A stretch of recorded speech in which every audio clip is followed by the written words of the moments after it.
in a band? I don't know. All right, welcome to the Big Story Podcast. I'm Alex Morrissey. I'm Gary Dufna. And today, we have IRA Marks joining us in the house. In the house. Yeah. Yay! Hey, welcome, Ira. Hello, thank you for having me. Wow. Board. What a I know, response. you didn't expect that giant audience, like huge. It's a huge crowd. Huge crowd. Yeah, No. I mean, we keep them packed on the other side of Gary's studio, but they're there. Yeah, they have just off camera. Mhm. The modern of magic. Yeah. Yeah. So, Ira, Yeah. where are you in this country of ours? Oh, great question, Alex. Isn't it like one of the deep questions diving in? I'm in upstate New York, Oh, nice. the capital region area in a town called Troy. Hello. so I've right- been to Troy.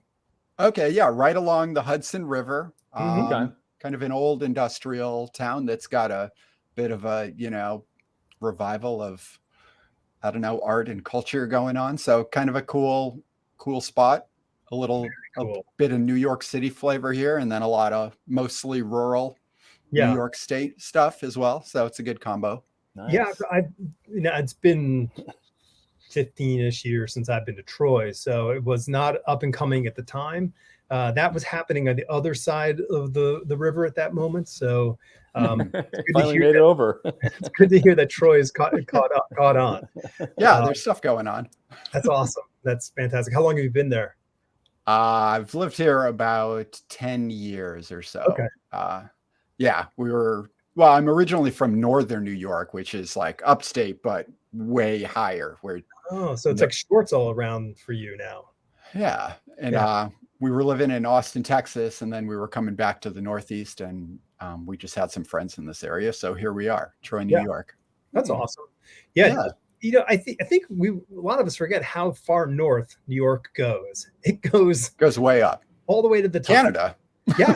And Yeah. like, it's like, because when you travel around New England, like upper New England, there's this very sort of like the French influence comes over, and you see it on the products for sale on the shelves, and you're like, oh, this is interesting. But like there's this mental detach. It's like, well, once you get into New York, well, it's all New York City, but it's like so not the case. It's really, really like different up there. Yeah, there's a lot of farmland. I mean, where I grew up, there were cow pastures everywhere and manure trucks driving by all day. So it gets, rural really quickly. Yeah. And then there's so much of that. And then also all kinds of old industry, because you got the Erie Canal and stuff. So Right. Right. that's history there. And that's a bit of history that I think that has been really lost, like that whole canal industry, because it predates the railroad industry, and it was really the railroad for like 100 years, if not more. We should get in on that. We should bring them back and start our own, because listen, price of electricity and gas is just outrageous. We'll Water power. Yeah, we'll get ourselves some cattle, and they'll pull us. Donkeys, mules. We need mules. More mules. Mules per hour. That kind of stuff. Yes. Yeah. Yes. I'm all about that. Good. So like when you grew up in upstate, was it just you, or did you have siblings, or what was the I've got a younger sister who's cool. She wasn't into comics really, but she's still cool. okay. But we grew up in a really rural, small town. Just a lot of me and my imagination. Yeah. And I've got a sister, and I just drawing all day. So you were just like kind of lost in your own imagination, making stuff all the time, kind of kid. Yeah, I mean, I guess that's how a lot of us comics people end up, right? It's Well, yeah. Yeah, I mean, there are outliers. I mean, we do, there are people out there who are like, yeah, I don't know, I just kind of got into comics like 5 years ago and thought it'd be a really cool thing to do. And it's like, so you don't have any background in art? They're like, no. And I'm like, man, but you wonder, if how the human brain works, like when you have more faculty and facility with the gray matter, like maybe you can just kind of go like, hey, here's what I want to do, and you just kind of like make it happen, versus like a kid is just sort of like, this is what I like to do, or I'm distracted by this, or who knows. Yeah, I think with comics, since I was a kid, you have way more access to like graphic novels at a young age, and there's a whole space in the library for that. So I think comics literacy is just as like I teach a lot, so I meet a lot of young kids, so I think about this stuff. But I think it's actually baked into them at a younger age to be able to just make comics. So I think a lot of this generation that's coming up that they're like new to comics, or they weren't obsessing over like the X-Men as a kid. They still know how to make comics, just because it's like, in the way like I took poetry classes in high school, I think kids might be like drawing journal comics instead. And it just becomes like a skill set, a communication tool. And it's so interesting. Like you say that, I'm thinking, oh yeah, like there's going to be like even like the most sort of like indie of people, like, still has like this sort of early relationship like with the X-Men or Spider-Man or something, or Batman, something sort of significant in the market. But then like I have a feeling like there's going to be like this shift where like I never saw a Batman comic, like right, totally, like I only read graphic novels that were in the library or something like that, and you go, wow, okay, like the whole art form of story craft in this respect is definitely going to change, just due to sort of that introduction accessibility. Even stuff like Captain Underpants, or some of those like the Dogman books, like they have elements of comic, like sequential art narrative, even though they're kind of like kid illustrated novels in a way. Like it's all a gray area with that stuff now. Like comics can kind of be part of anything, really. Which I think is, which is fantastic. Because the relegation, like, I had very supportive parents. My mother is super supportive in my artistic endeavor, but she didn't like comic books. Like she just flat out didn't like them. And it was one of those things where it was like, maybe my whole career was based off of just, sort of oppositional disorder. I don't know. But it was, I was just didn't get the sort of like, comics seems like a really good thing for you to do. It was just sort of like, you think you want to get into like, I don't know, like set design, like anything but was a discussion. Something that seemed like it had a proven industry track record. I think that was right, like a creative industry that makes sense. And the thing is, like, to me, I was always like, well, there's a job there. Like these books have to be done. Like someone has to do them. But like clearly they knew more than I did, in the sense of like that it's probably not the the right. Yeah. And that stuff still exists today. I guess you could say this about any creative industry, but you still, if I visit a school, like people still, like adults that don't read comics, like teachers, people, no disrespect to any of these people, they just really haven't engaged with the medium, but they'll talk about comics like, oh, it's a stepping stone to like real books. Like they won't say that literally, but you can tell that's what they think a comic is. And it's like, okay, well, this is like the art form I chose. You don't talk about it like it's a lesser than. But I think there's still that stigma with. We had plenty of people like in art school who were like in the cartooning department, and they were like, I really just want to draw. I really want to direct films. I'm like, well, what are you doing in the cartooning department? Like, why are you not over there? And it's like, sure. And listen, anything could be a stepping stone, but don't like get into something thinking it's a stepping stone, because like, that may not be the best best use of your own time. Not a great way to look at it. I agree. Were your parents like super supportive of your work like as a kid? I was really lucky. I grew up in an old farmhouse my dad never finished working on. So like, we didn't really have a lot growing up, but he was a real kind of Renaissance man. I used to think he had an artistic mindset, but I think he was just like, he liked the trades. Like he did silversmith work. He worked on cars, and he built the house I grew up in. So I think he was really appreciative of like creative process. And then my mom, she was a yoga teacher. They were real like classic hippies. They lived in a van, moved all over the country until like, the day I was like literally born. They're like, well, I guess maybe we need to find a house. Now this van is too small.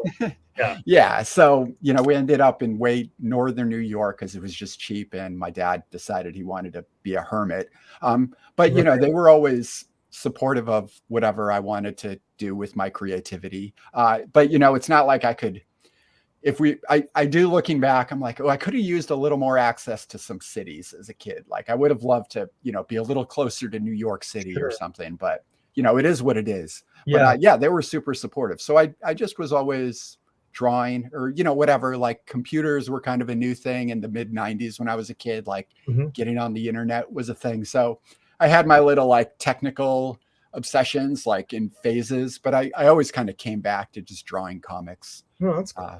Yeah, and they were totally supportive. What were the books that you remember like kind of getting like that sort of caught your interest when you were young, like thinking, oh, this is something? Well, I'm 40. So, you know, I think anybody my age and older, you grow up with the newspaper comic strips first, because that's whether you want it or not, that's like your first access probably to comics, because it's the only non-boring page in the newspaper. It still is. Yeah, exactly. Yeah, totally. And so me and my dad would, you know, read those together. So comics were always, while I spend most of my time alone working on them, in my mind, it's always like something that's you can engage with other people. Like you can't really sit and read a novel with a friend, but comics, like you can kind of look over each other's shoulder and enjoy them together. So turn the paper around and go, look, you know, like, yeah, exactly. Yeah. So I always thought of it that way as a kid. So I think that made me want to make them. And they seemed so simple because you needed simple language and you didn't have to have amazing artistic skills to like get your story across. Right. So, you know, I was reading newspaper comic strips, and of course, like Calvin and Hobbs is like foundational for me because it was happening at that time. The greatest. I mean, it is the great. I mean, there are you know, innumerable amazing comic strips of, you know, for the last century and a half, but it may just very well be the best ever. Yeah, it's like the Beatles of comics. Or you know, it's just somehow so above and beyond and so rich that you could just spend forever rereading them. So yeah, Calvin Hobbs could talk about it all day. There was like definitely a long period where I had kind of memorized almost every strip. Like I had all the collections and I would just stare at them infinitely.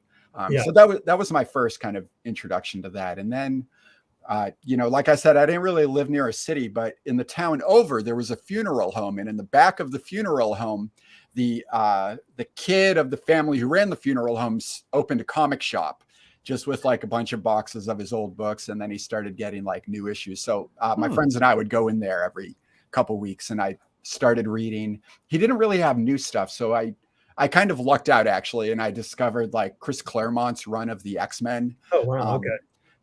Because like to this day, I'm like, well, Chris Claremont is like an icon. I was glad I was there for his stuff. So I was reading a lot of those like mid 80s like X-Men stuff when Wolverine's in his like brown and yellow suit, and you've got like so that was a great run. Silvestri's run, kind of that. What's that? Mark Silvestri. That sounds like hell yeah. Yep. Yeah. And there was just a great range of characters in those books. Like I never was really drawn to, you know, I had some Spider-Man and stuff, but I really liked the mix of characters in X-Men where you just had all these different points of views and all these different age ranges of characters, and they were all over the world. And also they were in upstate New York, kind of near me. So I'm like, oh, that's okay, true. Things can happen. Yeah, no, that's totally true. Like, I mean, it's that's awesome. No, that's totally true. Like, yeah, like you think about that and how like the geography of a comic book kind of like makes people go like, oh, that's close to me, or that's a thing that I know. Right. That's like that makes complete sense. Awesome. Like I think they're near like Winchester, Westchester. Yeah, they're like fancy right outside New York area. But in my little mind, I'm like, upstate cool, New York, down the street. Yeah, it would like it would also say like upstate New York, you know, Westchester County, you know, and like, you know, so it was like, all right, well, that's you know that phrase, upstate New York, so that's right down the road. So. That's like those little things, you know, that you latch onto when you're a kid. Yeah, well, yeah, and kids have an amazing facility for like latching on to stuff. Like even if it's like partially correct information, they're like, nope, this is the thing, and I'm in it, you know. And you're like, yes, go for it, you know. So I think we all like there's the mispronunciation of words when you're a kid. You're like, no, that's the way it's pronounced. And you're like, it's not, but keep going, you know. Yeah, exactly. So That's kind of my I was kind of in and out of superhero comics pretty quick, because then I started, as I got a little older and I was like an angsty teen. I got really into like whatever the indie stuff was at the comic shop. So now I was getting to go to Syracuse, which is the city, like an hour away from where I grew up, where there's like a college and everything. And in that comic shop, that's where I found Bone, like Jeff Smith's Bone, when it was first starting. Because nothing looked like Bone. I know we take Bone for granted now. It's like a foundation of a whole market, like the middle grade market of books. But I remember just looking at the shelves, and there was like real antagonistic punky comics like Milk and Cheese and like Love Rockets and all this like disaffected youth. And then there was Bone, which was like, this looks like Mickey Mouse, but it's like darker. So that was like issue 3 of Bone. I found it. And then Bone is kind of like aside from Calvin and Hobbs, Bone is essentially me, because I found that issue when I was like 13. And then I grew up reading Bone every other month when Jeff Smith like finally got around to like getting that issue printed. And it was like every other month until I graduated college was like the month that the last issue came out, like May 2004. So I like Bone is just literally my coming of age story. It's your adolescence. Yeah. So Bone, and that sort of, I think reading Bone really, and for that long, really locked in the kind of independent mindset, because Jeff Smith, he was aligned with Image Comics for a little while, but really cartoon books still exist today. He does Kickstarters. He was doing it all himself. And I think that's what comics became, because I did love the collaboration of X-Men and Marvel and like the magic of the big publisher. But then at the end of the day, I was always really drawn to the indie stuff, like, because you could just really feel the person behind the page. So Jeff Smith, essential for me. And then I got into like cooler stuff, like British culture, I feel like was a really big deal, like around Train Spotting mid-90s. So I was into like Jamie Hewlett's Tank Girl, which is, still to this day, like just this chaotic energy of a comic book. And then I still think about Tank Girl whenever I go to draw like a more of an action scene. I'm like, how do I like yell off the page in that Jamie Hewlett way, where things feel like they're just about to like burst at any moment? And then I found like Johnny the Homicidal Maniac. Johann Vasquez, he went on to do like Invader Zim on Nickelodeon. So Johnny the Homicidal Maniac was also a big deal, because that was another like deeper look at what you could do as an independent, because it felt like you were just in his brain with those 6 issues of Johnny. Like, so if you're not familiar, it's a book that's supposed to upset your parents because it's called Johnny the Homicidal Maniac. But it was really like just kind of a journal of like a goth kid who just didn't fit in, which was like anybody in the 90s. No, and it's so interesting. We were jibing about emo music, but like that's the kind of thing. Is like that's the kind of, like you said, it's like the journal, the sort of the internal dialogue of someone whose society has said you're the homicidal maniac. It's that sort of that vibe that other people put on you, and it's like, well, is this me, or is it like, or am I like not this? And it's that whole sort of internal journey. Gary. I mean, Gary has sort of a similar background with comics, because Gary, after cartoon strips, Gary's sort of major interest in the major comics is very limited, and he really found indie comics in the early the early 80s, and like that's sort of like that spoke to him, just like it did with you, like, oh, somebody's sitting and doing this and making a thing, and here's the thing. I mean, that's the like, it's the same thing with music, right? As soon as you kind of get past the big names, you discover U2 or whatever, you want the independent labels, you want the things that are a little more hyper focused on like the things you're passionate about, or like the references or the guitar tones, or just finding a label that put out a bunch of stuff that's like, oh, I just love this record label. So you love the person behind the record label, then you discover who that, it's all like this journey of like connecting the pieces, going behind the scenes. It's a fun journey. I totally. So you're graduating from college. Bone is ending, wrapping up. what was your life vision like at that point for yourself? Yeah. So during my years in school, I felt I was always trying to be practical. Like you were talking earlier about like your parents being like, why don't you try this site? Like, I know you want to do this, but like, what if it's over here? I think I was doing that to myself because my parents never said anything like that to me. So I knew I loved to draw, and I was into tech, and I made like some zines with my friends in high school. So I'm like, I guess I'll get into commercial art, and I'll learn to make logos and websites, and like at best case scenario, I'll get to design a band's website someday, like do poster art. So I kind of had that vibe for a couple years.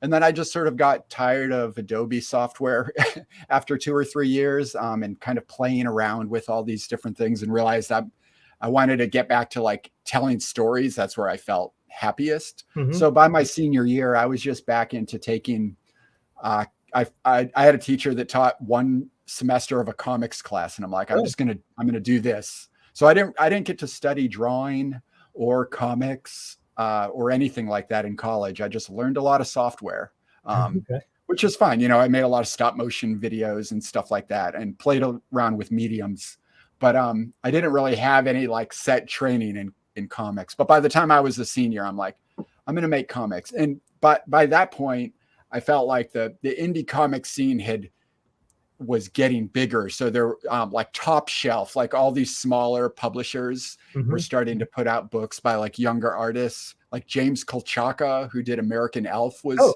getting big then. And I was like, oh, okay. So you don't have to have a big epic story like Bone, or you don't have to be like a genius like Mark Silvestri and draw like human anatomy at like a highly rendered level. You can just kind of like tell weird little stories with whatever skills you have. So I think that really appealed to me. So I just started working random after school teaching jobs, and just submitting my comics to like anthology collections, and, you know, the same process you'd go through if you were like a young writer. You know, you try to get into your short stories published, and I was doing that for years. That's cool. So, you know, because I mean, man, it's like, I think what I'm always like, I'm fascinated. Like, listen, everybody has dreams, you know, and but not everybody chases the dreams. You know, some people, you know, the idea of trying to do it is a little more intimidating than actually doing it. And then there are people who try to do it, but they don't have immediate success. And, you know, so then the question is like, how does a person get from like nothing to something? And like, where does that like that sort of stick-to-itiveness, you know, that gumption, for lack of a better term, come into for people? Like, so did you feel that you had like good response early, or was it how am I going to get in? How am I going to get this going? Like, what was the self-talk for you? Yeah, it's funny because that's the version of the story I think I always imagined I was supposed to have, because that's what movies are always telling you. It's like they brought their portfolio to New York City, and they tried until they never gave up, and they finally got the dream job, and then they made the thing that you know so well, isn't it? Yeah. And there's a bow on it. But to me, it like looking back now, I'm like, I actually never really knew what I wanted to do other than whatever I was currently doing. I found that like people were teaching me what I could be good at by like making little scenarios for me. So like in this era of anthology comics, a lot of the collections were themed. It might be like a collection of stories about childhood after the apocalypse, or whatever little premise that a publisher would put on and then I'd be like, okay, that's interesting. I have like 5 pages. Here's a story that fits that theme. And then hopefully it would get accepted. And I started sort of doing that a lot. And I felt like I built a lot of skills through that. And those weren't, I mean, I would have an idea, but it would always be an idea inside somebody else's deadline and format. And then I just made all these really small steps. Like I did some anthologies. Then I had an old friend from high school build me a website so I could start doing like web comics, because that was also, coming of age at that time. Like you couldn't really monetize on them unless maybe you were super popular. Like maybe you could have a PayPal donate button, but it was just, I just knew a lot of people in the community that were doing them. So then I started doing a web comic, and I got a couple people reading it. It never got famous, but I did it for a couple of years and ran a Kickstarter for it. It was this book called Witch Knots, and Okay. I was able to print a couple hundred in like the first wave of Kickstarter. Right So on. it was like I never made $1 off it, but I got to get my book out there. Yeah. So that was kind of that phase after doing the anthology stuff. So it's like, I never had this bigger goal of, there was a gatekeeper that I had to get through to get to where I wanted with my stories. It was like little steps of just like moderate success or like something working and just kind of following it, Did you have an internal sort of storyline of like, hey, here's where I want to go? Like, did you like say, hey, I really want to do X, like I want to do, a 154 page graphic novel. Oh yeah. I mean, no, I don't number I'm coming up with. Yeah, I think once I discovered that kind of James Kolchaka format where you could like do a thing a day, I guess without realizing it, I was building a skill set. So like the Witch Knots comic that I did, I had this fantasy world premise about this town that has these magic stones under it. And when a citizen finds it transforms them into this like anthropomorphic character that evokes their like inner personality. And I was like, okay, it's kind of like a fantasy world of like Calvin and Hobbs. Like what if Hobbs was like the main character? Like, you only see him as in Calvin and Hobbs, he's only Calvin can see him. So it was a little bit of that premise mixed with, I guess, a bit of just like classic fantasy world building. Mm-hmm. And then I just did a 3-panel comic strip 3 days a week with that, because that's what I saw other people doing with theirs. And I just kept doing it for 2 years. And then I was able to bring back, my skill set from college of knowing the whole Adobe suite. Mm-hmm. I could like compile that all into InDesign, and, I made my own font and I designed the cover and I was able to print that. So I think I lucked out in that without a plan. I realized in college, I'd actually built this important skill set of like printing and production. Yeah. So I never had to,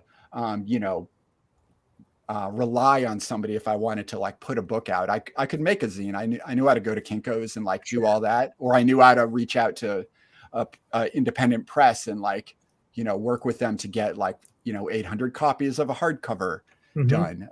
So I think I just luckily had built the right skill set to like continue on my own journey without needing somebody to like approve a thing and let me do it, if that makes sense. Yeah, it does. And it's also, another thing is that, there's a certain thing about timing, there's, you say like, early on a Kickstarter, like there is this sort of like period of like time that happened sort of post 2007 ish, like with the advent of social media. And then, I remember hearing this whole idea of crowdfunding, it was really before Kickstarter had made a real name for itself.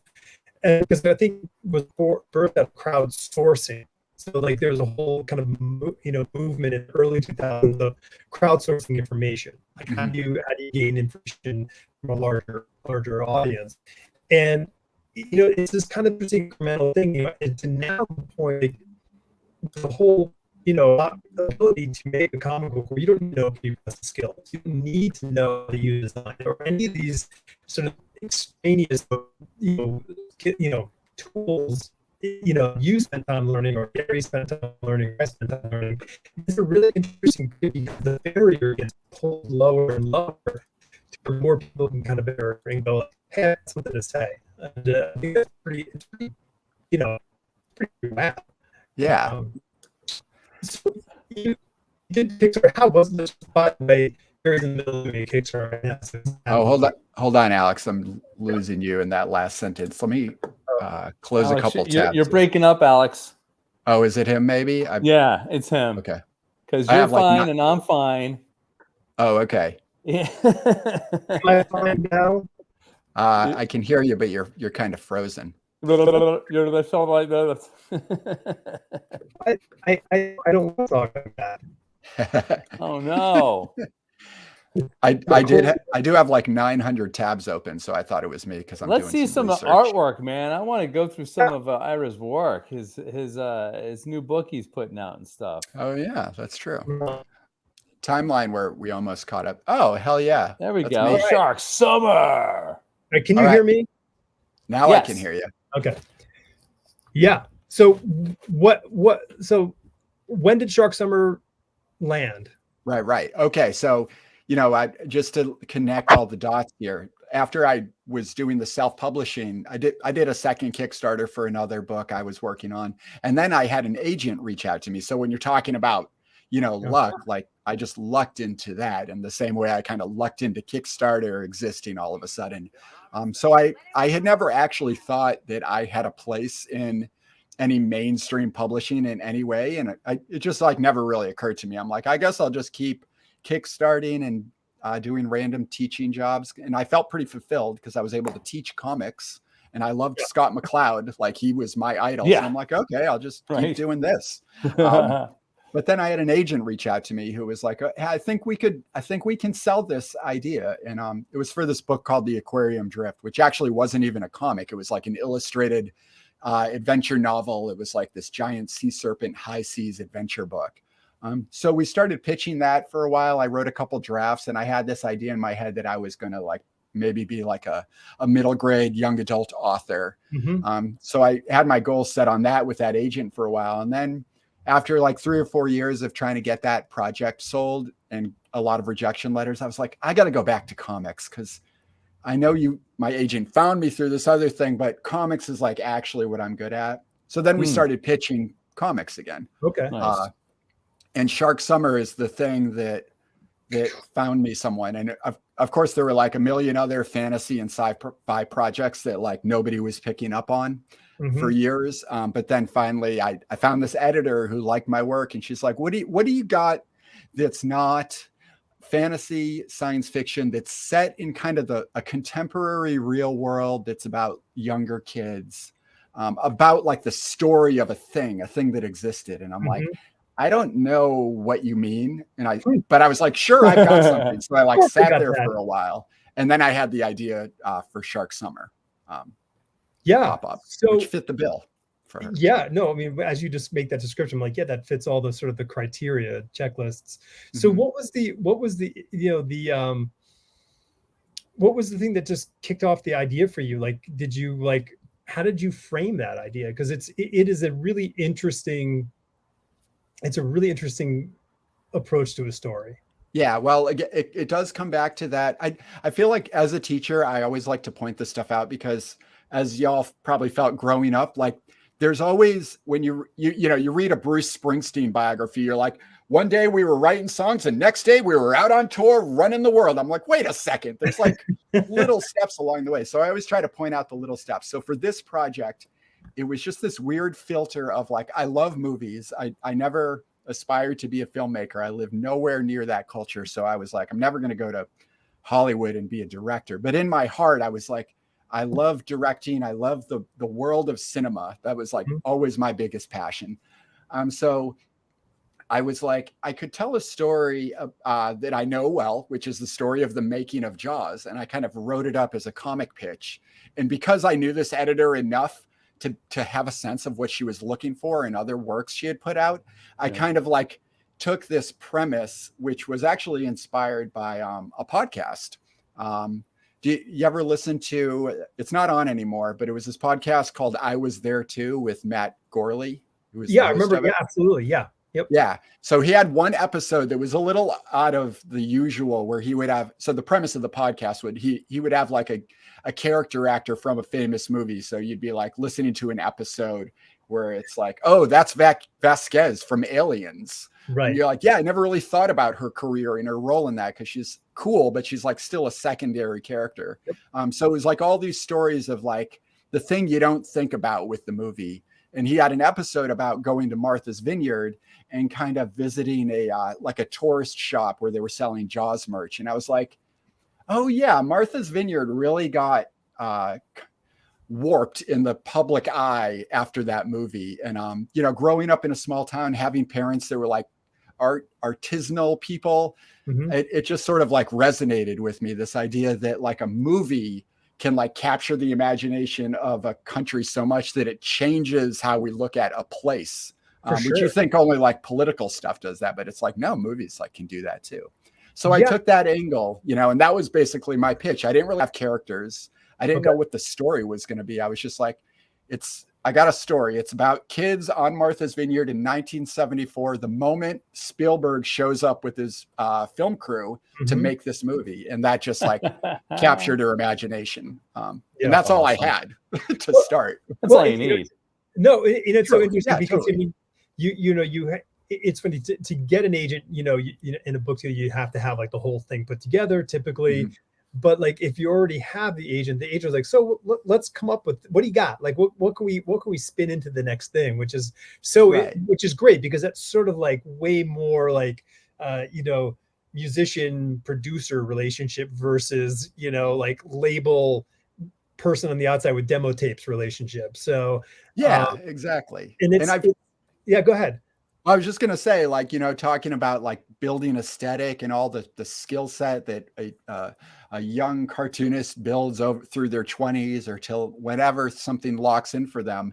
I actually had a really hard time until Shark Summer aligning the types of stories I wanted to tell with the way I wanted to draw. Because like, if you look at Shark Summer, it's very cartoonish. Like I'm definitely like heavily inspired by early Disney and like, facial design and like big appealing, like round character faces and things like that. There's definitely a lot of that. And you can probably see, maybe a little Calvin and Hobbs or like all these Bone or whatever else is in here. But the stories I wanted to tell, they were always a little more literary. Like I wanted to truly make like a graphic novel, like a thing that when you read it the second time, there was more to be revealed, which I think is not always the case with like middle grade graphic novels, especially as the markets exploded. They don't always have those layers. So I wanted to do something with that. And I was struggling pitching stuff like that because editors would be like, love the art. The story is like a little too mature and they weren't lining up. But somehow with Shark Summer, I was able to like tone it down with the characters' ages and find this right little perfect space where I could tell this story about a movie that a lot of kids haven't seen, but make a book for kids by it's finding great the right when characters, after they read the book and then finally they're going to see Jaws and go, wait a second. It reveals something new, right? I like that. So was, and I think that's part of the selling point of it too. Like my editor she doesn't love to remind me, but she has reminded me a couple times. She's like, if you sent that email 2 days later, nothing would have happened. But, timing is important. And I think that idea just had that extra bit of a kid could read this and go to Martha's Vineyard and have their own Shark Summer, which I think like can really appeal to an editor. Cause it's not a story you're going to get pitched every day necessarily about a place, No. And I mean, I think the premise is strong. Like it's a strong premise. Like there's a backbone to it that anybody who has any relationship with Jaws is going to be like, oh, this is interesting. Like what is the story that's happening on the island that summer? And I think I was there that summer. So I know. Oh, right. Yeah. Yeah.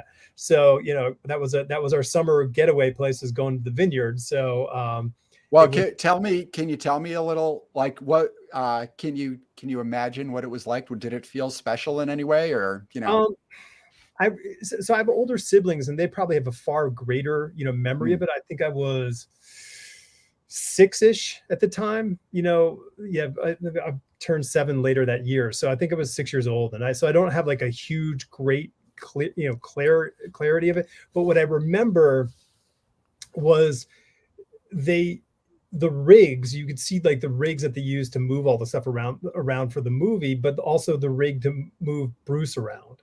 So the water rig, it might still be there. It was there when we were there maybe like 5 years ago, but like in Menemsha Pond is the water rig for Bruce. They just left it there. And sort of like this iconic sort of like, feature. But it was a kind of thing. I mean, the vineyarders are a bit like, they're New Englanders. They don't want people in their backyard, even though like it's a summer getaway island. But it wasn't the summer getaway island that it is now. Like it wasn't like, there were wealthy people on Martha's Vineyard back then. It's not like the playground of the rich and famous as it is now. So it was kind of cool. Like it was just all these. So like reading the book, I'm like, oh yeah, no, I know where we are. Like as far as like sort of structurally around it, being a kid, being on your bike, going around the island. I mean, that was just sort of what you did. Yeah. Well, yeah. I'm glad it made sense for you in that way, because I haven't been there in a long time. And I started this book right as like the pandemic hit. So I didn't get the chance to like go and spend like a leisurely week, like, researching and taking photos. I was just on the internet. So a lot of effort and time and, copy editors reading stuff went into aligning like the geography of the island. Like I had days later when I was coloring where I'd had notes on a draft that'd be like, actually, the sun wouldn't be on this side of the panel because technically they're on the west side of the island at this. I was like, and I followed, I did it. I made the changes, but it was at the point where I'm like, oh my God, this is a fantasy world. But in a way, it's kind of not, because someone like you, who's been there or like has a relationship with it, it would matter. Like, it does matter that it's trying to be authentic in that way, I guess, like believable. So. Yeah, it's listen, in many respects, like the details matter immensely. Like people catch the details and they go, oh, that's the thing. Oh, that's the thing. I know that thing. That's the thing. Like, and I love how you named your naming conventions that you use throughout the book tie into the island and the people. And I thought that was nicely crafted. So, and yeah, I think. No, I was just going back to what you were saying about the layers and levels of this book. I mean, like it's not a singular storyline. Like you have a lot of story going through this with these characters. Like it's not just one character story. Every character has a story. You introduce, a new character, kind of a third of the way into the book. And now we weave her story into the whole thing. And everybody really, like, nobody is just sort of like window dressing. Yeah. Yeah. I think once my editor was just the value she was putting on having this be kind of a real world story. Again, it was actually, I mean, if you look at my stuff, there's nothing really that's like this that existed. There is actually a weird, you could see maybe how it comes together. I had my like fantasy work, but I'd actually done a bunch of educational comics, like grants funded by the European Research Council and like local economy things. So I did a lot of Shark Summer became about the responsibility of the storyteller when you're dealing with like real world information, whether it's like representing real people or like real scientific research. So Shark Summer does a little bit of teaching you about creative process, but it also thematically, it's about the kids being responsible for their story. And I think that's why they're so rich, because I was really thinking hard about like making these kids all have a journey. And that's something that is the novelistic aspect. I'm like, when you read a good novel, you meet all these characters and they all exist. And whereas like in cartooning, sometimes in a cartoon, some characters are just like, they're kind of flat. Like they're just sort of there to be comic relief, or, the history of comics is as much about gags as it is about like good stories. So it's funny, some people expect certain things from comics, because I get a lot of feedback from parents. They're like, oh, there's like a lot going on here. I'm like, well, yeah, it's a book. Like books have stuff going on. But I think because it's drawn simply, they're like, I think it's because it's the heavy dialogue that you have in there that I was reading it and I told Alex, I'm like, there's some heavy dialogue in this. I've never seen this before or to this extent. And there's definitely a journey, because sometimes some of the dialogue you're like, well, where's this going? And then some of it is like, oh, I get it. It's like, it's pretty cool. Yeah, there's a little like philosophy. And I think I lucked out again, like with my editor, like, when you have like the right people you're working with that champion like what you want to do, you can really kind of like go above and beyond. So I think I just lucked out, because the whole, not to like spoil any of the book, but the kids, they want to enter a film contest and they want to make their own movie, but they don't know what it's about. So they start searching the island for their own story to tell. And then they meet a character who has this story about a retired sea captain. So here's Gail and Elijah, who are the first filmmakers we meet. Elijah's the cinematographer. Gail wants the money for her to help her mom open an ice cream shop. So they team up, but they're not storytellers. So then they meet Maddie, who has a story, and she also has like this backstory to her. Yes, she does. But the story she tells about this like Civil War captain, I'm like, is my editor going to like let me go? I don't think at first it comes off as dark, but to me, it's actually like a very sad story about like regret and, like the choices we make, which is kind of like playing off Quint's story in Jaws of like him, if you haven't seen Jaws, there's this scene where the movie takes this hard turn into this monologue about a war and like death, like real world stuff. And then it kind of resolves with this. And I remember this from when I was a kid. And actually, this is probably like the core of Shark Summer is like when he's describing the eye of the shark and how it's like black, like a doll's eye. And that kind of Lovecraftian idea of like, if you just look into the universe, it's looking back at you, but you will not understand and you might lose your mind. Like that becomes the weird story at the middle of Shark Summer that you like discover. And I'm like, is this too dark? And my editor was like, well, as long as you draw it in a way where you're not showing the gore or you're not being too literal, I was able to get away with it, like you see some knives and you see some like silhouettes of blood, but you don't see gore. And I think, visually you can get away with a lot of stuff if you just tweak some of those things, right? Hell yeah, man. Did we lose our friend Alex? I think we lost Alex. We didn't really need him though, if you think about it. So I don't know if he wants to go there, but I want to go there. So your new book is Spirit Week, right? Oh yeah, this one. Is that the new one, or which one's the new one? Yeah, this is the new one. So yeah, okay. Shark Summer is out now at this date, but this is the advanced reader copy for Spirit Week, which is kind of a sequel. You have the same characters in Spirit Week too, right? Well, it's one. The cinematographer Elijah. He's like the through line here. I noticed because when you were talking about him making a film in Shark Week, I haven't read the whole thing yet, but I started reading both of them. And he was in both. I was like, wait a second here. Yeah, so that's cool.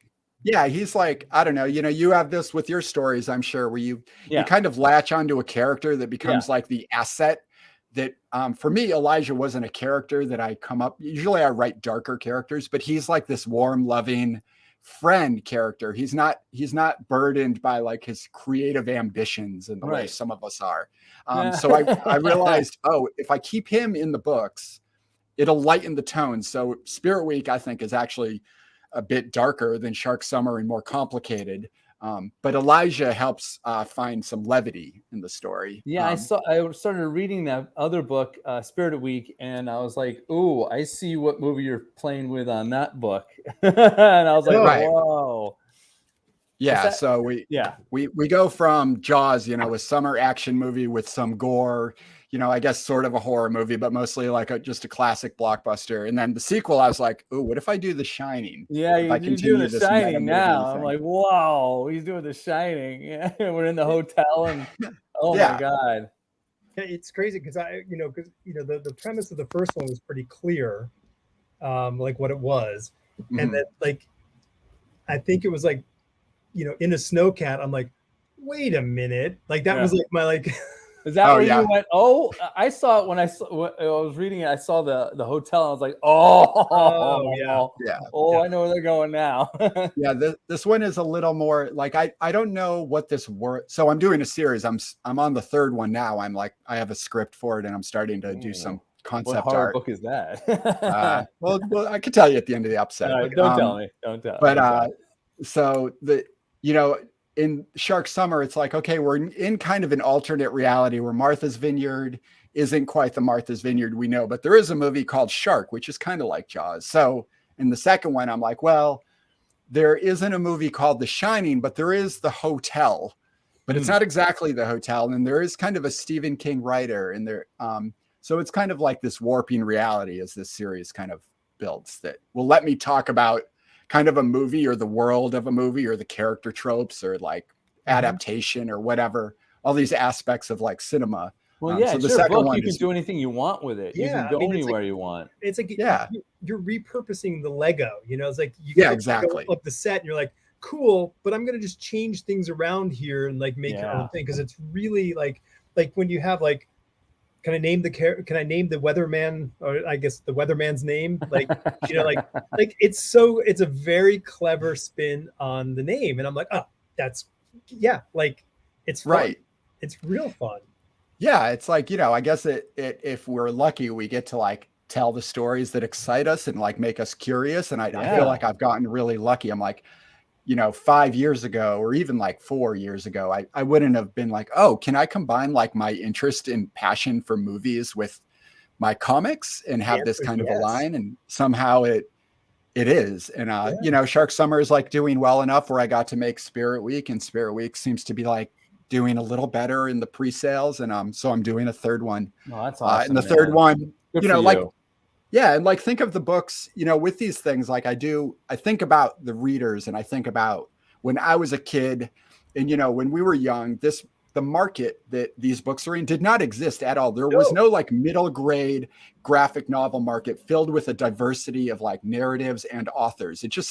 There was like Bone sort of, but it wasn't in a bookstore. It was like in a comic shop. There was just a couple things. So I think it's just like an exciting time to be a young reader. So I'm like, ooh, I appreciate that this market exists, and I want to do something that is kind of weird in the way, like when I was a kid, when I was like 9, I was just reading Stephen King, which is complicated now because you can't go pitch your It or whatever for a middle grade market. Even though we grew up reading those, the market is very specific about what age group gets what. Totally. Which is very different than when I was doing independent stuff. And I was just like, whatever, I'm telling this story. But now it's like, okay, who is this for? It's a lot more about who the reader is. I mean, the thing is that they have to figure out how to market and sell a thing. So like they can't just be like, hey, here's a thing and it's got everything in it, so figure it out. Like it doesn't. Right. It's real tough for them to kind of put that one out there. But it's like for us, we didn't even have those. Like we had Ramona the Spy or whatever it was. Right. Like, we didn't have a graphic novel option. There was, so like the fact that like there are going to be kids out there who are growing up who will have like Shark Summer as the book that they read as a kid, going like, and wanting to do that. You know what I mean? Because that's what I remember reading these kids, the books as a kid. I'm like, I want to do the stuff these kids are doing. Like I want to go be a detective and root out, crime. And I think that's like, so it's so cool that like what you're doing is you're just adding to that sort of that lexicon of books for children to read and kind of explore, like try on, like, oh, would I be brave? Do I want to be brave? Like, Oh yeah, totally. Puts the question in your head, right? Oh, it's fantastic. And like, like, so with Spirit Week, I mean, like the artwork is great. Like, I mean, it's a whole new, like, it feels like a whole new level in so many ways. Like what you're. Oh, thanks. Yeah. So, are you doing all of this like in, the dreaded Adobe products, or are you using different products? Oh, we're talking about process now. I like why that. Not? Let's talk a little process. Well, both of these books were done in Clip Studio, which was a fairly new app to me. When I only learned it a couple of years before, because before that I was just doing all pen and ink. Like if you go back to Witch Knots or my webcomic, those are all just like how Bill Watterson would work. I just wanted to make those exact type of lines he made for so long. So I was just using watercolor washes and pen and ink for many years. And then when I got a project to do this, like a comic about creative people working in like the creative economy of like upstate New York. And I'm like, this isn't a passion project. I need to get it done because the faster I get it done, the more money I make, because it was like a budget. It was like my first thing doing something like that under a contract. So I'm like, I got to work digitally. I can't do this lovingly rendered by hand. It's just not worth it. So, I got a little like Wacom tablet, and Clip Studio Paint was just the cheapest one. Nice. And luckily it's perfect. I mean, I think we're seeing Photoshop over here, but I don't know. Gary, do you use Clip Studio? I use Clip Studio. Oh, you do? Okay. When I do artwork. Yeah. Yeah. It's awesome. And it's not a memory hog. Like Adobe really wants to like use your whole computer, which is great for a lot of things. Yeah. But Clip Studio is just a little like more refined, and it wants to be a graphic novel tool first and foremost, which is great. So I've been using that for these books. And what was the question? Well, no, so I mean, I was curious if you were using Clip, because I was looking at like how you were drawing like when you're structuring your scenes and your panels, I'm like, okay, his perspective is really good. So like, I'm like, I wonder if he's using clip and he's using the perspective tool, because it's a phenomenal tool for building out rooms and building out hallways and all these kind of like these environmental elements. And it's such a beautiful and really simple way of doing it. And but like your artwork paired with that, like the way you're drawing, you know, within that framework is working really well. So yeah, thanks. I think you probably find this too, you know, once you I'm sure like me, you grew up with like traditional tools and not digital. So it's like it's different for young people now because they get more attuned to like the autocorrect feature that's so prominent and like Procreate and all this stuff. And it's a great feature. But when you have this sort of chaoticness going on with your work, like pen and ink can be so wild, and watercolor, like you can make a mess, but I never thought of it like a mess. You know, it just is like, it is what it is. But once you go digital, you start to like think about mistakes because you can just undo a line and then draw it a million times, right? So your brain starts to change. So when you're talking about the perspective stuff, I do try to use some of those tools. Like I use some of the ruler tools, especially with the Spirit Week book, because it's trying to be very like Kubrickian, like it's very geometric and like symmetrical, unlike Shark Summer's a lot looser. So I was playing with geometry, and you can definitely see in here, I'm working with screenshots from The Shining. Like there's lots of them throughout, like actual shots from the movie, but I didn't want to I didn't want to build something in Blender first, even though I thought about it, or use some of the 3D like perspective tools, because I didn't want it to be too rigid, because I just feel like my style, the charm is that it's kind of loose and a little not sloppy exactly, but it's got like a looseness to it. I agree. And I think, it's a fine line, right? Yeah, but I think you're riding it really well. You know, it's an interesting evolution between, you know, Shark Summer to Spirit Week. So I think it's kind of cool to see that. And you know, and when you say that, how, you know, Kubrick, you know, frames everything, I'm like, oh well, yeah, okay, now that makes complete sense. And it's, you know, and it's very, you know, I mean, you know, Wes Anderson, I mean, like, you know, he learned all of that control from looking at Kubrick. Like, how do you make everything really, really, like, how do you drive that the viewer's eye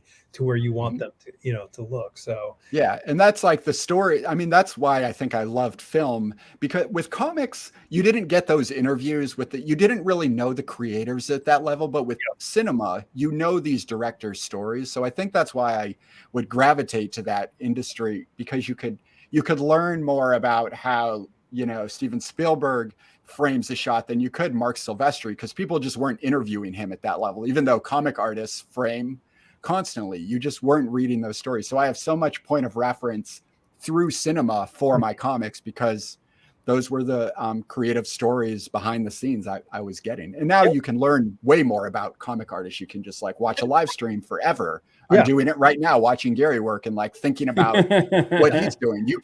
We didn't have that. So I learned a lot from movies, just because those were the creatives that were telling the stories. And, but, the discipline is, you know, it is really much, you know, really similar. So I mean, like your you know, framing and visual storytelling, you know, aside from the difference of a moving image and a static image, I mean, you are applying the same sort of, you know, structures, you know, like let's do the same thing, let's do that kind of stuff. So I get it.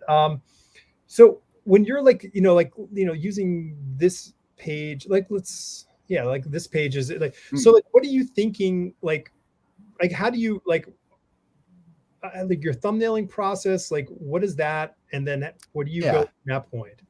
Well, I mean, everybody's got their own process, which is so cool about comics. Like people have so many different ways of working, because, you know, it's really just kind of up to you. It's not like you have a whole team that you have to schedule. You just have to figure it out. So I actually write for a long time before I draw anything. Again, it comes back to the movie stuff. Like Shark Summer is fully scripted. Like you could read it like a play. You know, it's got a whole plot synopsis all the way through, like every beat, and then it becomes a dialogue script, and then I thumbnail. So I actually don't draw anything until I really know where the story's going, because both of these books are 309 or 304 pages. Seems like a lot, but if you're trying to tell like this type of story, it actually really needs to get compressed. Like Shark Summer, I think moves really quickly. Like there's no time wasted on maybe it's detriment. I don't know. I know some people like comics because they can be slower and more meditative, but I feel like I'm making like a tight movie that's like edited to hell. So by the time I thumbnail, I really know what I'm doing. So like the page you were showing there, where it's this character, Susie, she's kind of having this like daydream of her like engineering aspiration. So that's like the goal here was like, you know, I don't know who said this. I think it's like a George Saunders quote where it's like a story needs to like everything in it should resonate with meaning. Like, I just love that idea. It's like, that's the goal, right? With anything, like, what's your story about? Is everything in it essentially like about that idea? So, you know, with a page like this, if you read the book, these panels start to make sense. So like we have a character excavating some property. We have a look of somebody like making a plan for something, being aspirational. And then we see like the equipment that theoretically builds it or could tear it down. So like on this page, there's what you're getting in the moment. And then there's what it becomes once you read the book, like these visual elements, character, point of view of something, and then sort of like the set dressing and, you know, the mountain range, like we see the mountain there behind in the very background. This is, you know, the story of like The Shining is as much about like isolation in a particular place, in a place that theoretically should be nurturing and rejuvenating, but it's actually doing the opposite, you know? So, you know, when I plan a page like that, I try to have all those ideas in place because my brain is a mess. Like I'm a slow reader. I'm like quite dyslexic most of the time. I'm awful with numbers. Like I need to know where I'm going before I draw anything. Otherwise, I mean, it would be a nightmare. Yeah. No, it's, you know, it's cool. And I'm really kind of on that side of, you know, write. I mean, if time is available to you, write as much as you can before you start drawing, because it's so much quicker to change the words than to sit down and change a drawing. Exactly. Like it's, you know, you can write like, you know, picked up a cake versus picked up a battery. Like, you know, like it's the same action, but like there are two very different things. And like, you know, and now we have to change the expression, blah, blah, blah, blah. So like, I think there's a real strong sort of testament to that. Now, you know, not everyone gets the luxury of, you know, writing and drawing the entire thing and a time schedule. So like if you're doing a monthly book, this is not afforded to you. You don't have the time and luxury to sit and really craft out this world. And you're doing it in a very unique fashion to the majority of comic books, where there is an editor, you know, there's a whole publishing team who's sending you notes saying like, well, the sun's not setting in that location on the island, because their job is to make sure that what they're producing is accurate to the scope of whatever they're selling. So and that's very different when you're handing your assignment into Marvel or DC. Like maybe they'll be like, hey, can you just change this thing here? But otherwise it's great, thanks. You know, really? Huh. Oh yeah, there's no time. It's I actually don't really know. You know, I've never been on a project like that. Yeah, so. I mean, it's 1 month. You know what I mean? Like, right. You know, lucky projects are when they're sort of like, hey, we have lead time to build up for this project. So the hope is the artist and the artists involved can get a running start. So when the book hits the shelf, they have a bunch of months already banked. And then, you know, when you screw up on the timeline, because you will, there's going to be some sort of safety margin built in. So it's, you know, it's an interesting game. Yeah. I think also part of the, you know, when I described this, and I was really happy with all my copy editors and any notes that, you know, it's not like it was a tough task, but I felt it was very rewarding. I think part of it, I was surprised, like my publisher, Little Brown, they're pretty new in graphic novels. I think my book and a couple others were the first wave. Like my editor has worked with Lion Forge, and she's been around a long time and edited many great books. Her name's Andrea Colvin. But the publisher, this was new. So I think they were kind of figuring out how do we work with the cartoonist in a way. And because, you know, when they broke down my schedule, they're like, X amount of months for a script, X amount of months for thumbnails. And then things get hazy because, you know, with comics, it's like, depending how you work, all those stages, like somebody's thumbnails could look 1,000,000 miles away from somebody else's thumbnails. Like, you know, I have friends that draw it where somebody could go in and ink it mindlessly. But my thumbnails are a nightmare. Like they're like impressionistic, like they're just completely abstract. Because I know in my brain what it's going to be. I'm just using a shorthand to get it on the page, right? But then luckily my editor understands comics enough where she was fine with that. Whereas another editor might have been like, can you draw this a little more clearly? And that could have been more months of work that I didn't necessarily need to do, but I had to do it to sell them on the idea that I was done with that stage. So, you know, it's interesting. No, that is totally interesting, because I mean, in the realm of, you know, fights and tights comics, like everybody is already inoculated. They're all in on the game, and you know, and it rarely do they want to see your thumbnails, except for a cover. Like they want to see what the hey, what's the rough of the cover going to be, and you know, you hand in your 1 or 2 options or 3, however many they want you to do. But otherwise, it's like, here's a script, get going, and we'll you know, send the pages in as quickly as possible. So it's an interesting sort of parallel. And like, you know, looking, you know, the copy of Spirit Week is, you know, the work in progress artwork. So it's great to see the actual black and white stuff and how you are structuring the pages in preparation for, you know, your final coloring, which is kind of cool to see. Yeah, Mike. So I had a different colorist in the first book. The budget, or at least I didn't know how to ask for it yet. So with Shark Summer, I had an old student of mine, actually, Emily Argoff, who's she's in college right now, but she's like an independent freelance illustrator artist. But she's like very wise, and she understands color theory. I had worked with her as a teenager, like independent study, like she was like a student of mine for years. That's great. And I was like, oh, I can pay this person to be my color assistant. So she did like all the flats for Shark Summer and did a lot of like color choices with skies and backgrounds, because I obviously had the characters all set up with their color palettes.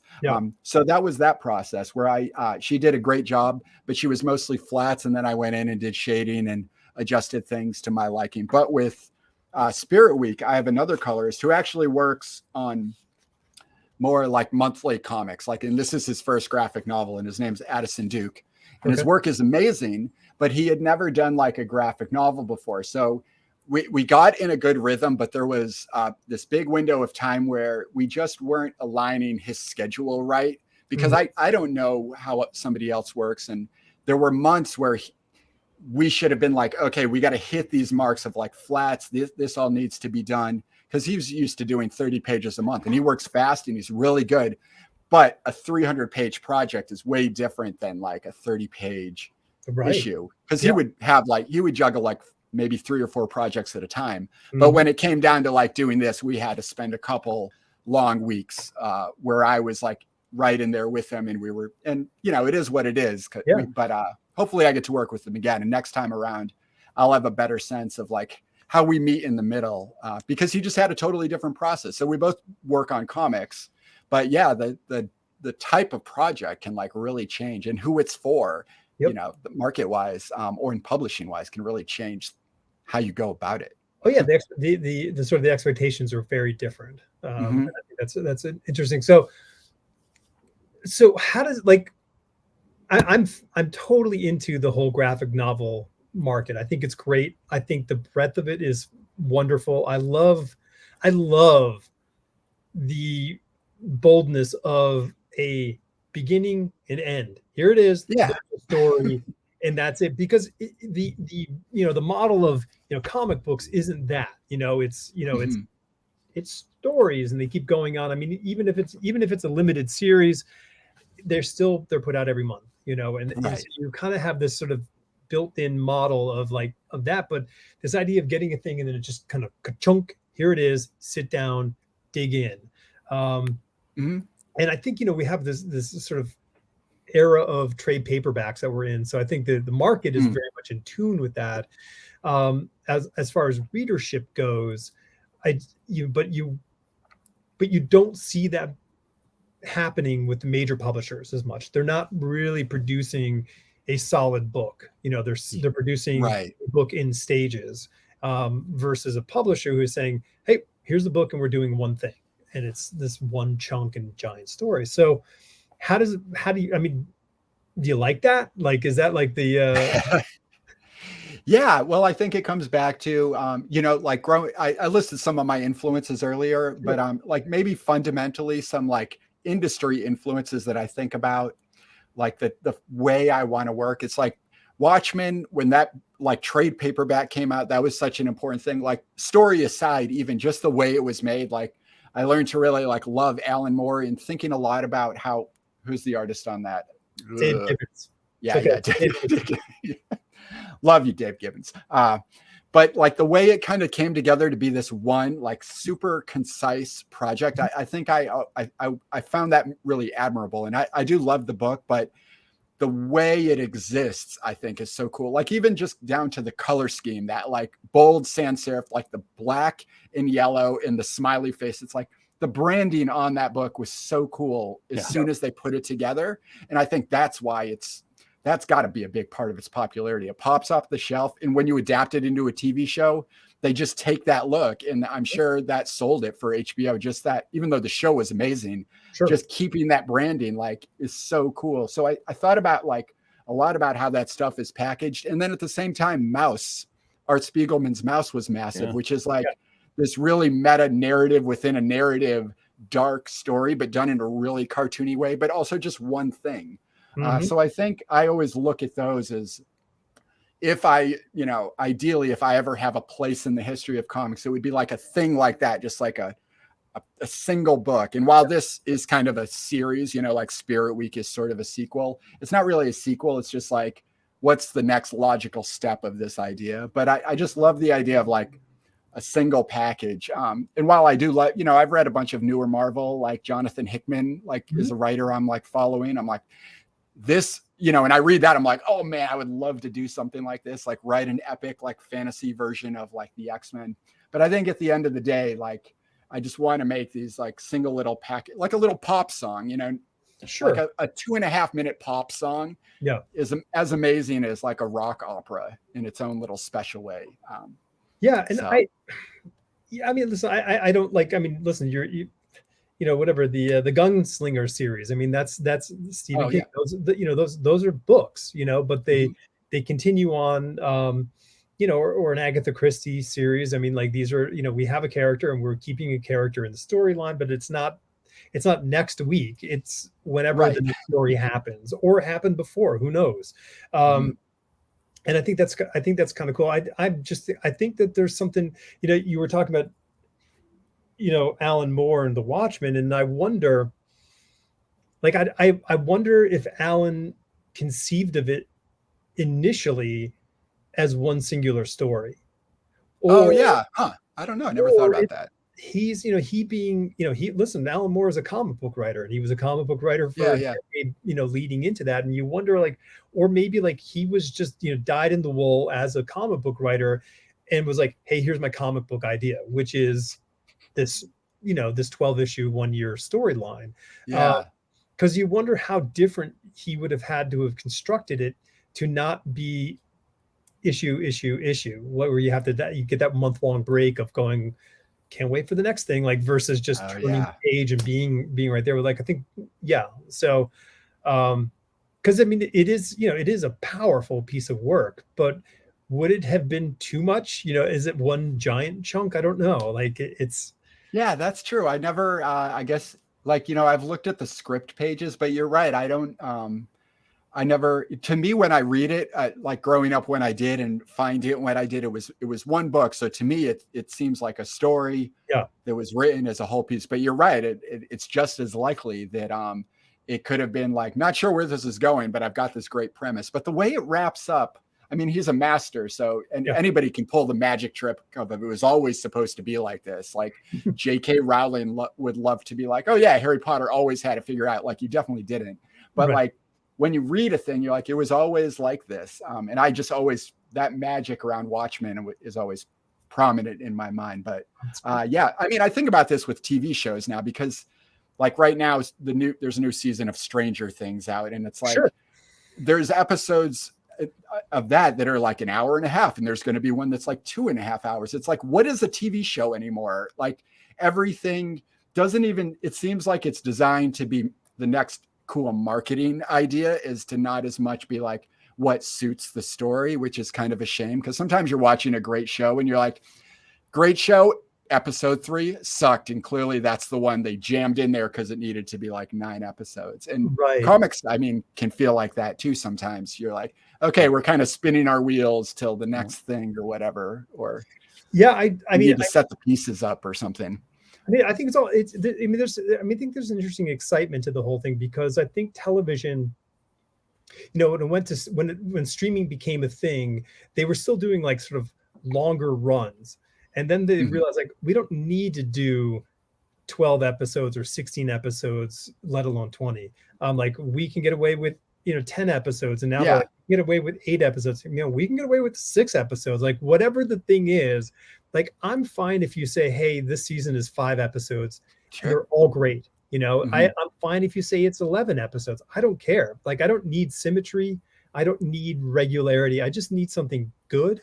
And I think, in the possibility factor of comic books, I think that's the same thing. I think you can say it doesn't have to be a 6-issue miniseries. It doesn't have to be a 12-issue, maxi series. It doesn't have to be broken up and then brought in to be one collected trade paperback. It can be one story. Like, I think we're heading in that direction where, a DC or a Marvel can say, yeah, we're going to get behind that. We're going to make a blank graphic novel, and it's just going to be a chunk, and that would be great. I'm using the word chunk a lot. I don't know why. I don't either. It's a good word though. It's effective. Yeah, well, it's a soundy word. It has a good sound to it. But yeah, it's kind of cool. So I think it's like, it's amazing. So being in that thing, so scripting, writing is great. It's my favorite thing to do. If I could do that all day long, I would do it all day long. If people would pay me more money to do it, I would do that. So like, what's your writing process like? Like, hey, okay, I sold the shark summer. Now I need to come up with an idea. And like, what is your process to cull ideas together, and formulate that? And then how do you make that into a script for you? Yeah, well, you kind of touched on a good point earlier. That's something you can only learn through practice, which is like, it's a lot faster to write something than draw something. And, I think any artist runs into redundant stages. Like, sometimes, especially with a graphic novel, you start inking and you're like, that character is not how I want. I'm on page 300. I'm going back to page 1 to redo the first 20 pages. Like, sometimes you got to settle into a thing. So you can never truly like avoid steps like that. But I do try to break it into as clear stages as possible. So I had the pitch, I had the setup for the story, then I had the characters, and I kind of filled out a general idea of who they were. So like in Shark Summer, you've got the girl, Gail, who, what does she want? She wants the money to help her mom open an ice cream shop. How does she want to get it? She wants to win the movie contest. Then we need Elijah, the cinematographer, doesn't have a story, wants a friend, will help this person. Then we need the story. Now we get Maddie, who has, she doesn't really want the money. She's got other plans, but she will help them, but she won't tell them the truth. And then you get the antagonistic character, Lex, who is kind of like the reason Gail is doing all this. So I think I worked this backstory of those characters in a way where they were all like essential to each other, and the story couldn't exist without the 4 of them being like active, which I think is why the story like works and why they feel real. And once I knew them in a general sense and their roles, then I started like building out plot, because I knew my themes. I knew I wanted it to be about the island, the way an island changes, the way friendships can be temporary for a summer, and about the creative process. Like, I had my themes, I had my characters. And then like, to me, plot, like, unless you have those other things, you could have a great plot, but it's not going to mean anything. Like, speaking of Stranger Things, you can tell when that show isn't trying to say something and when it is.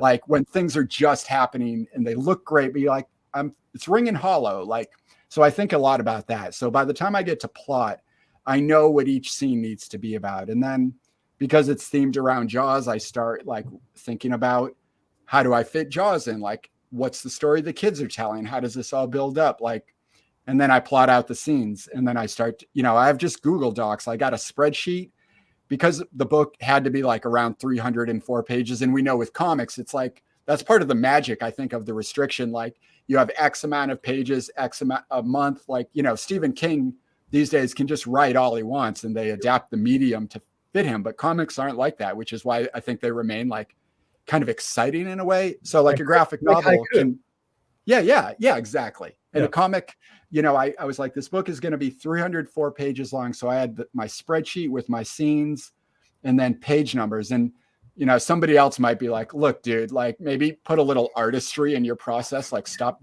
making spreadsheets. But that's like what I need to cut loose later, And once I know my book is exactly 304 pages, because the little like spreadsheet algorithm like broke it down, then I start drawing. And if I need to like make changes, I can always go back to that document and steal 2 pages from somewhere so I could get a spread later in the book or something. Because I want it to feel like a movie. Like comics can be their own thing. I love Scott McCloud and the potential of comics and the infinite canvas and all these ideas. But like with these books, I want them to make a kid fall in love with like a movie, the idea of like a short singular story that kind of like plays out over like a 2-hour period of time. So that they all are going to be formatted in that way. And without like intense scripting, I just don't think it would quite work. Yeah. So that's kind of that process. Well, I mean, I think you're right. I mean, you have to structure these things out because, like you said, there's only 20 pages or 300 or so pages. Like, right. There are only so many pages that they're going to let you have. They're not going to say like, yeah, sure, you can have 2 more pages or 1 more page. Like, it doesn't work that way. Math doesn't work that way. So it's kind of cool, like that you have to kind of figure out that structure, and then page turn beats and surprises and all that kind of stuff kind of really do play a hand. And and it's amazing how malleable stories are when you need to like do something. You're like, oh, okay, this is like, if I've broken the acts down, I only have 108 pages to work with per act, and but I gotta like, it seems I have more than this here. But you'll be able to find ways to condense things and double up something and figure out how to like be more efficient. And then okay, now I'm cool with that, or I need to fill this out. How do I fill this out? And then you're like, what, I haven't really talked about. They need a mentor, like right, totally. Maybe I can expand on the mentor section, like, or whatever the thing is. Like, it's a really cool kind of thing, and then you can kind of get in there and add your pages, and much easier to do once again with words than it is with pictures.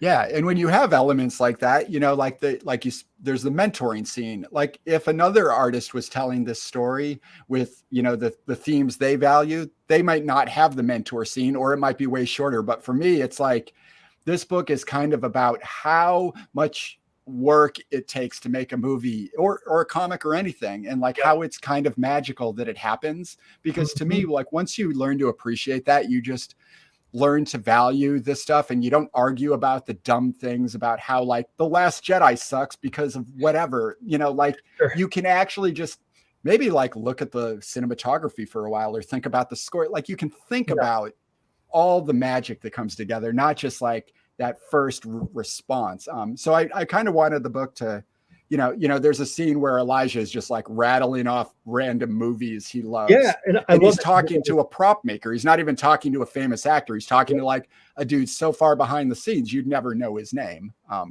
But those movies wouldn't look like they did if it wasn't for the prop maker. Yeah.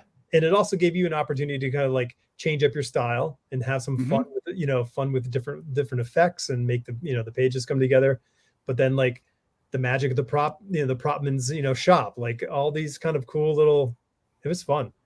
Yeah. And like theoretically, that's why any of us love, the medium we choose, because like where it takes you in the world, it's like, I love being able to sit at my desk and draw, listen to a podcast or audiobook. Other people need another sort of situation and might be drawn to a different artistic form. But it's like, so with that book, I wanted to talk about like what's unique about filmmaking, and you can kind of see the art style change, like when they look through their Super 8 camera. And in Spirit Week, it goes way further, where we're looking at like tabloid magazines, and we're looking at old films, and we're looking at news broadcasts. So, you know, there's like the medium is the message idea. You know, I want kids to like think about how these things are made. You know, I think that's fun. Yeah. I totally agree. Gary, what you got going on there, buddy? Some chainsaws. Yeah, chainsaw. This is one of the pages in the United Forces issue 3 that I'm working on. Nice. Is that the chainsaw from Evil Dead? It's just kind of a little cameo. It is a tribute to. Big. Oh, is it? Okay. There's parts. The whole comic has tributes to all the different stuff. Good pull out, Ira. Yeah. So, that's Phil. I mean, that's Victor. We all come from the same place here. They're running away from the sewer monster, and they're getting to the subway in New York City. I love that bottom panel. They're jumping onto the train, onto the subway. Ding, staying clear of the closing doors. I've been watching you. Are you masking with the purple, or is that actually the color that it's going to be? This is the color that's on them because they were fighting the monster. Now they're running from them. Gooey fingerprint. Oh, I see. Okay. Yeah. I love watching just, you know, because you can always learn a little thing. Like, I don't have a lot of cartooning friends in real life, but I have a couple, and like, I can never not go down the hole of like, wait, what shortcut do you use for this? Because you never know what the thing is that's going to save you a lot of time. No, but I'm with you with making the colored layers to mask things. And I do color on different layers so that I can select that layer to delete or inverse or something. So it makes it easier for me. I've been using Photoshop since 2003. And since I get it for free because I teach some Adobe stuff in at LA Film School. Oh, okay. I've just been in Photoshop forever, so I haven't really gone out of any other. I never tried the other ones. I know. Alex was like, you got to try this, but I tried to get into the one that Alex wanted me to. Hard. But for some reason, I can't. They won't let me download it. They won't let me go in there and get it. I have no idea. Sounds like a technical issue. What is it? The one that you like, Alex? Clip Studio. Clip Studio? Yeah. You can download it. I mean, it is a little convoluted. I mean, it's definitely not as easy to download and kind of manage as Adobe, because Adobe, it's like the Disney World of like software. Sure. It's like, you put on your bracelet and walk through the gate, and we'll just keep charging you. That'll be $50. Thank you. Yeah. Well, that's why I thank my school that I teach at, so that I can have Adobe. Yeah. No, it's cool. I mean, you know, Gary will draw most every, week, if not every minute of the show. And like, I'll keep something going on the screen. I'll see him like, he'll like throw down color, and then he'll be masking this thing. I'm like, wait, what's he doing? Like, I don't watch too much, because then I get distracted. Wait a second. Right. I thought he was going to do this. Oh, he did this. Oh. Yeah, because you just see him like put some stuff down. You're like, well, what's he going to do with that? And the next thing you know, he's like clicking, and the things are like ants are running all over the image. And then next thing you know, there's a whole new thing happening. You're like, oh, okay, cool. That's good. So it's exciting. I get so stressed out. I never like live stream anything. Like whenever somebody's watching me draw, like if I'm doing a workshop and a tutorial or something, I don't know how to do anything. So I admire that you're able to just like do this live on the air and actually be making a finished product. I can do it and listen to you just like you do this, right? Anybody can. Sure. But then I'm like, I hear something or I see something out of the right side of my eye, and I'm like, oh, what's going on here? Gary's, the thing is Gary is actually listening to a podcast. It's us. Yes. But he gets You're right. Gary actually gets to ask questions and engage with the podcast. So it's like the best of both worlds. Wow, he is really living the dream. I am. Gary is absolutely living the dream. I've convinced of that. Gary, so Ira, I'm gonna cut in here briefly, but Gary, you're busy because this is going to come out on June, next week in June. So the beginning of June, whatever that is, next week, this will be posting. I'm not really good at this. There you go, on the 7th of June. So there you go. And Gary, you're busy with. It's monkey time. That's right. Monkey time. This thing right here. There we go. Yeah. The Kickstarter is live. It is is live. We are just waiting for more people to spend money. Isn't that the way? That's the meaning of life. Yeah, if you go to monarchcomics.com, you'll go straight to Kick. There's a link on monarchcomics.com that goes straight to the Kickstarter. It's monkey time. Yeah. Yeah. It's going well. You guys are doing really well, and you got a whole bunch of what are the perks things, whatever they're called. Yeah, we got the stickers down, and we got a couple more bucks, and we'll have the first trading card. Nice. With cool. Betty the pig and Murray the monkey. They're detectives in that trading card. And they're in a haunted house. Awesome, dude. It's exciting. I'm glad. It's fun. No, it's coming together great. And it was last year? It was last summer. You were like, last summer. Like, hey, I'm going to do this thing. And I'm like, cool. We talked about it a bunch of times, and then bang, you put it all together. So I'm excited to see this. I'm excited for my copy to be coming to me. So yeah, you're getting a copy. As long as I don't mess up and not fill out like my address or something like that. Yeah, you got to fill out your address. It's not that complicated. Yeah. Hey, it is for some people because they just don't check their emails. And I'm like, do you want this or not? Right. I want to give it to you. Can we get our hands on shark t-shirts? Do you have shark t-shirts? No, I'm not to the level yet. Like, see, I in a perfect world, I could make little stickers and like trading cards. I would love to make some merch, but I just can't. I feel like I had to cut that out of my life, but no, I can't. I'm not unless my publisher wants to make a shark t-shirt. Print on demand shark t-shirts on your web store. That'd be sweet, man. Could order like shark t-shirt. I know. I do know some screen printers in town. I think right now I don't have that itch. You know, like Gary, you probably feel like this with when you're planning out those like the tiers. You're like, what do I want to make? Do I want to make a sticker pack? Do I want to make a foil embossed thing? You know, you got to pick the thing you're excited about. Otherwise, it becomes not fun to mail out. The things that you're excited about and the things that are cheap enough. Yes. Yeah, it's right there in the middle to actually produce, because those t-shirts are not cheap. No, that's the thing. Yeah, it's like it's a t-shirt. I'll make some stickers some point or a postcard, but Shark Summer's not at a t-shirt level. And a little mini ash can comic of our thing we're putting in the in the stretch goals too. So yeah, will it be hand stapled? That goes way back, right? Ka-chunk, you can just staple. Yeah, with that long arm stapler. Oh yeah, I'm going to go get them printed, and then I'm going to cut them all and chunk with my own stapler. I'm doing it all DIY. Nice. Yeah, I want that money in my pocket and in Phil's pocket. There you go. Right. I want you guys to have the money too. So Shark Summer is out. Yay! Yeah, it's in all bookstores across Shark Summer. Oh, that's a good voice. That's your inner world voice, huh? At Barnes and Nobles.